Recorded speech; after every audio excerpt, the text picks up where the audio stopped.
이건 거대하고 언제나 배고프고 별을 갈갈이 찢어놓고 빛조차도 이것의 중력을 벗어날 수 없죠. 블랙홀이 존재한다는 사실을 받아들이기는 어려워요. 확실히 절대로 불가능하죠. 수학적으로 말이죠. 우리가 블랙홀을 무엇이라고 생각하는지부터 설명해 드릴게요. 블랙홀은 엄청 거대한 별이 생명 주기가 끝을 맞이할 때 나타나요. 결국에는 불을 붙일 자원이 바닥나죠. 태양과 같은 작은 별들은 단순히 열을 식히고 갈색 외성이 되겠지만 이 별과 같은 경우에는 너무 거대해요. 식는 대신 거대한 초신성으로 폭발하죠. 그 후 별의 잔해는 자신의 중력에 의해 무한하게 밀도가 높은 점들로 붕괴돼요. 엄청나게 크면서 동시에 작은 점으로 말이죠. 그 결과로 생긴 블랙홀에는 사건의 지평선이 생겨요. 이것은 우주의 어두운 공간으로 중력이 엄청나게 커서 빛의 속도조차도 압도하는 곳이죠. 사건의 지평선 너머에는 가스가 말도 안 되게 빠르게 회전하고 있고 블랙홀에 이끌려 있는 응축 원반이 있습니다. 들어갈 수 없는 사건의 지평선의 베일 너머 깊은 곳에는 특이점이 있어요. 특이점이란 밀도가 무한해지고 우리가 알고 있는 자연의 모든 법칙을 깨는 지점이에요. 심지어 수학조차도 적용이 안 되죠. 왜냐하면 무한의 숫자로는 제대로 적용이 안 되기 때문이에요. 다시 말해서 특이점이란 가능하지 않아야 하는 것이라고 말할 수 있습니다. 블랙홀은 주변의 물질만 삼키는 것이 아니라 삼킨 작은 입자에 대한 모든 정보도 먹어버려요. 양자 물리학에서는 정보가 단순히 현실에서 삭제되는 것이 불가능하다고 하지만 블랙홀에서는 가능합니다. 블랙홀이 천천히 증발해서 질량과 에너지를 내어줌에도 불구하고 이 정보를 우주에 다시 돌려주지 않을 것이고 이것은 가능하지 않아야 해요. 아마 천문학자들은 블랙홀처럼 보이고 행동하는 것들을 볼 수도 있지만 동시에 수학은 블랙홀이 많은 자연의 법칙을 깨지 않고서는 전혀 존재할 수 없다는 것을 보여주죠. 몇몇 과학자들은 또한 초신성에 의해 특이점이 형성될 수 없으며 대신에 별은 블랙홀이 생기지 않고 그냥 폭발해야 한다고 주장하고 있습니다. 만약 정보가 그냥 사라질 수 없다면 아마 다른 곳으로 갈 수도 있어요. 어떤 시뮬레이션은 블랙홀 안에 특이점이 없다는 걸 암시하고 있어요. 이 시뮬레이션에선 사건의 지평선 내부의 압력은 극단적으로 증가하다가 갑자기 약해져요. 이는 블랙홀 중심 너머에 다른 무언가가 있다는 걸 의미하죠. 시공간을 통과하는 터널인 웜홀일 수도 있고요. 거기서 화이트홀에 대한 아이디어가 생겨나죠. 이것은 블랙홀의 거울상 쌍둥이죠. 화이트홀은 주위에 물질 에너지 그리고 정보를 분출하지만 아무것도 심지어 빛도 사건의 지평선 안으로 들어오게 하지 않아요.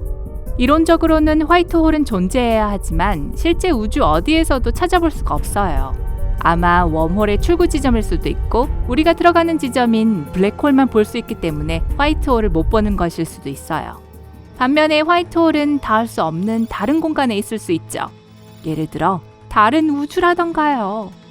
어떤 연구자들은 불가능한 특이점을 뭔가 상상 가능한 것으로 대체해야 할 필요가 있다고 생각합니다. 그들에 따르면 블랙홀은 우주의 또 다른 신비인 암흑 에너지로 꽉 차 있다고 하죠.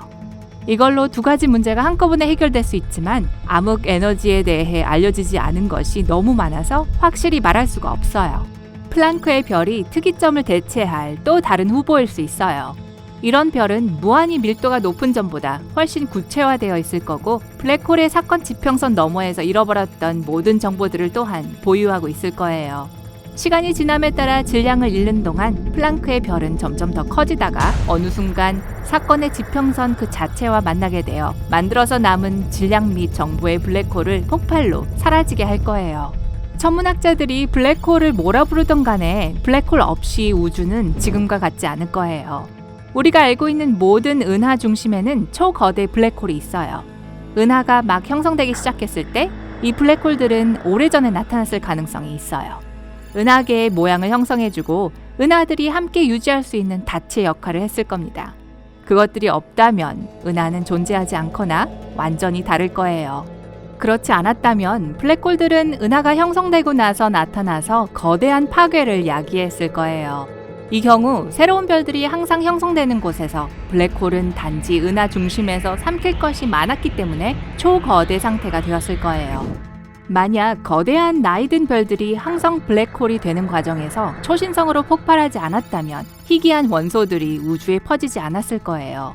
그 이유로 지구에는 인이나 질소 같은 원소가 결코 존재하지 않았을 거예요. 이것들 없이는 우리 행성의 생명체는 절대 형성될 수 없었을 테고 우리도 존재하지 않았을 테죠.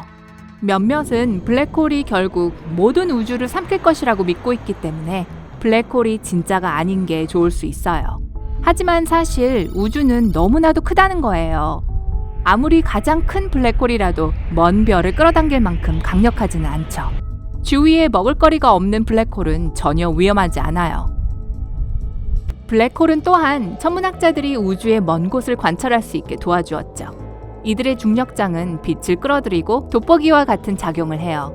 블랙홀은 이미지를 왜곡하지만 알아볼 수 없을 정도는 아니고 우리가 우주의 지도를 더 확장해 나가게 도움을 줍니다.